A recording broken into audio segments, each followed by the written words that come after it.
about the business now is awakening.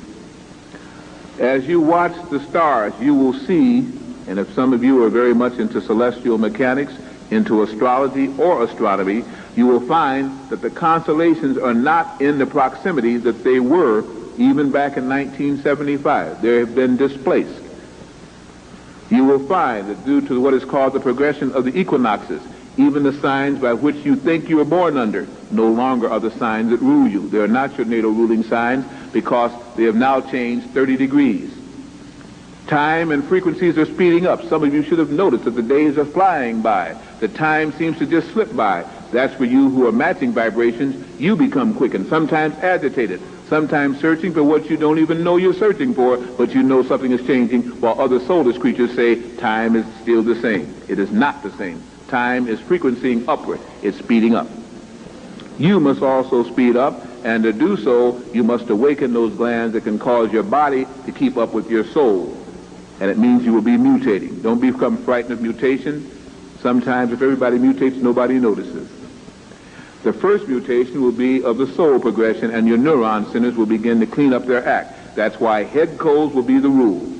That's why asthma will be the rule. Asthmatic conditions will be the rule as you try to clean off the mucus and burn it up. The more you use your brain, the faster it will be burned up, and the more you get the headaches, and the headaches will go away because you'll finally begin the frequency like you're supposed to. For those who can't, they will get sick of head diseases and die. For those who can't and are in the body, they'll get attacked by body diseases and die. Disease only means one thing: imbalance, out of order. To hold a charge and not be able to use that charge will cause that charge to burn up the wires, to burn up the connections. This is why you're moved now to do things probably you hadn't wanted to do before. Certain health foods, certain health drinks, herbals. You all wanted to go into the marijuana and stuff before because you know there was something that you could activate. And so rather than do it the hard way, you say, I'm going to just trip out real quick. Not understanding that in a lowered frequency, when you do that, you run into lower vibrations, which also are called to a planet with that, and into all kind of trouble, losing your mortal souls. We've all talked about that, but we didn't understand what we were saying. But to a clear head, who through the use of consciousness-raising drugs, now I'm not talking about now the street drugs, I'm not talking about barbiturates and influence and all this kind of thing. I'm talking about the wuxis and the fotis and the ginsengs and the things that can tremendously raise your vibrational rate. The pineal gland then begins to activate and not die up and dry up. It activates. One of the reasons why prostate trouble is on the increase in most males is because the prostate gland, which was simply part of the almost dried up womb of the ancient woman part of man, must reflect from the pineal and the orchid gland to come into full bloom to produce the kind of seed that can bring forth the gods. And this is why I'm going to call in the children lecture at the end of this one tonight. We always think of children as only coming through a woman. The seed of man activates the woman, and therefore that seed must be strong to call forth the right kind of soul at this time.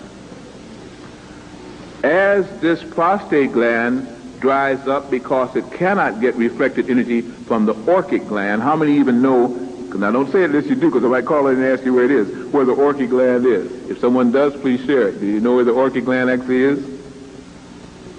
How many have even heard of the orchid gland as being part of the male glandular system?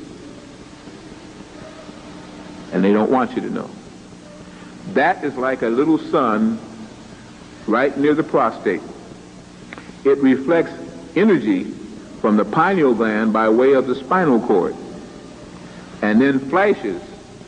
And as it flashes, it increases the seminal fluid energy, which then can house a new type of a sperm cell, which then, when that sperm cell is released or when it is built up, activates the higher glands of man.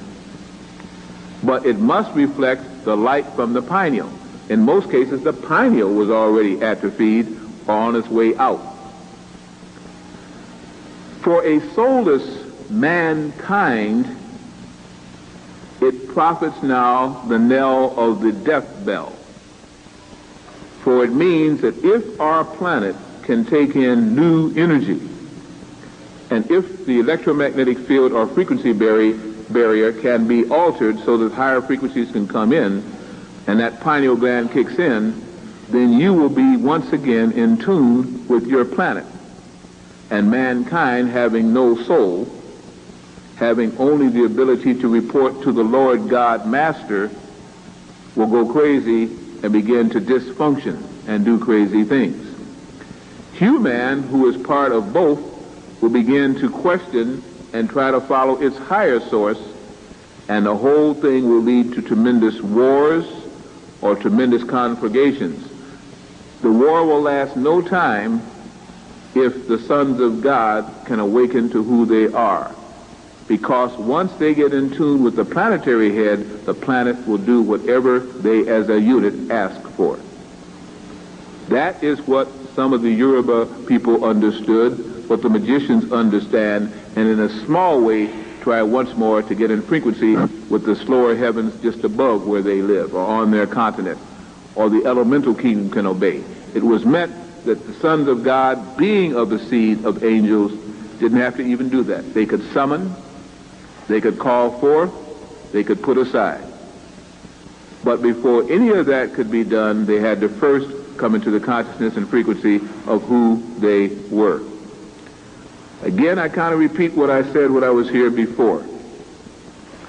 This summer, you will hear, and starting this summer, probably for the next 3 years, about the sunspot activity being on the increase. You'll begin to hear more again about solar activity, prominences, all types of energy from the sun that will be very harmful. You'll hear about ultraviolet light burning tissue and melanomas and carcinomas affecting the blood and the skin of people on earth. For the sons of God who have an active pineal, that will be a day of blessing, for it will not affect you. You will not be burned, you will simply darken, and the melanin growing, it's almost like a vicious cycle to make you more and more powerful.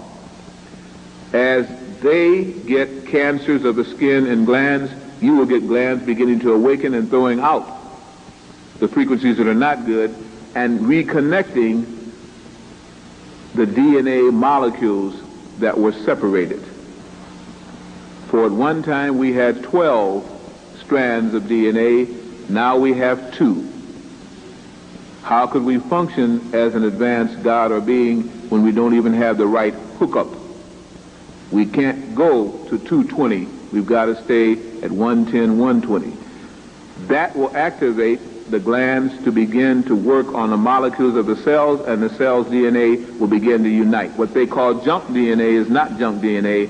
It is where it all got blasted apart, and now, like an amoeba, it will be coming together again, and each cell in your body, blueprint, will begin to vibrate faster as you become once what you were, the true sons of the gods.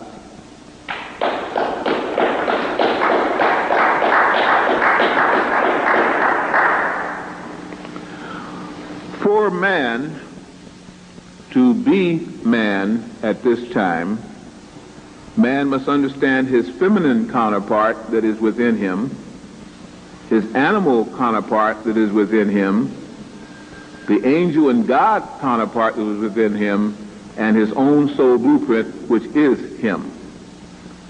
That's why you will find people undergoing hypnosis, past life recall, flashbacks of things and intuitively that they didn't know happened, but they'll begin to see their past lives come forth. People that they meet that they'll be drawn to and they don't know why. Places that they'll go and they'll go to and they don't know why. But each time you'll find that there's a benefit that comes when you follow that mind, because it will be something of an experience that will help to reawaken you. You must remember who you were. You must work with the DNAs in order for the DNAs to begin to entwine together. We speak of the tetragrammaton, which of course Jewish people cannot affirm. They will not say the name Yahweh. They will not say Yad-Heh-Vav-Heh. They will not say any of those things because they were not the chosen for this energy. They were usurpers and interpreters of the books of magic without the soul to contend with them.